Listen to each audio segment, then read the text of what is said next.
सतगुरु साईनाथ की कृपा से आज बाबा का वो किस्सा आप लोगों को सुनाऊंगा जिससे हृदय गदगद हो जाएगा कि बाबा ने शिरडी में क्या क्या चमत्कार किए। उसी का एक अंश आप लोगों को सुना रहा हूँ कि बाबा ने सोचा कि शिरडी में मेला लगना चाहिए, उर्स लगना चाहिए। उर्दू में उर्स कहते हैं, हिंदी में मेला कहते हैं। बाबा ने जब ऐसा सोचा, मन में विचार किया, तो सोचा पहले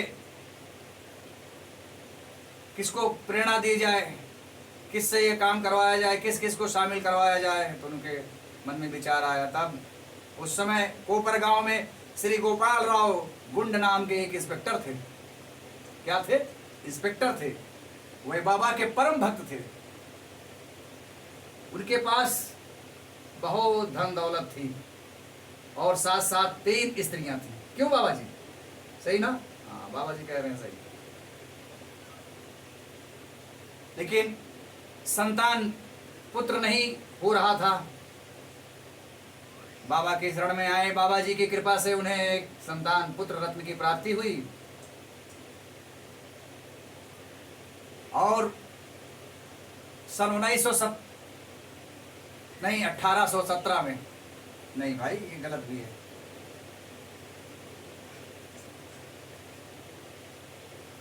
सन 1897 में बाबा को विचार आया कि शिरडी में मेला लगना चाहिए।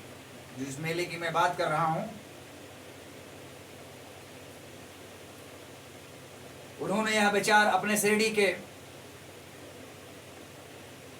भक्त तात्या पाटिल, दादा कोते पाटिल और माधवराव के समक्ष प्रकट किया। उन सभी को यह विचार बाबा का जानकर बहुत अच्छा लगा, रुचिकर लगा। उन्हें भी बाबा की इस बात का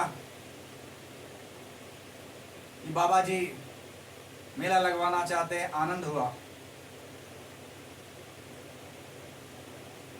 लेकिन कहते हैं ना, आज नहीं, ये पहले भी मेला लगाने के लिए, बड़ा मेला लगाने के लिए परवाना की जरूरत थी, परमिट की जरूरत थी, सरकार से आज्ञा पत्र की जरूरत थी। इसलिए एक प्रार्थना पत्र कलेक्टर के पास भेजा गया, परंतु ग्राम कुलकर्णी के आपत्ति, पटवारी जो होता, उन्होंने आपत्ति कर दी, जिसे स्वीकृति प्राप्त नहीं हो पाई। परंतु बाबा का अनुशासन तो प्राप्त ही हो चुका था, अतः पुनः प्रयत्न करने पर स्वीकृति भी प्राप्त हो गई। बाबा की अनुमति से रामनवमी के दिन मेला लगाया गया, उर्स का भरना हुआ। बहुत बड़ा मेला लगा, ऐसा प्रतीत होता था कि कोई महामेलाव लग रहा है, धरती पर स्वर्ग उतर आया हो। हिंदू मुस्लिम की एकता देखने को ही मिलती थी। क्या मिलती थी?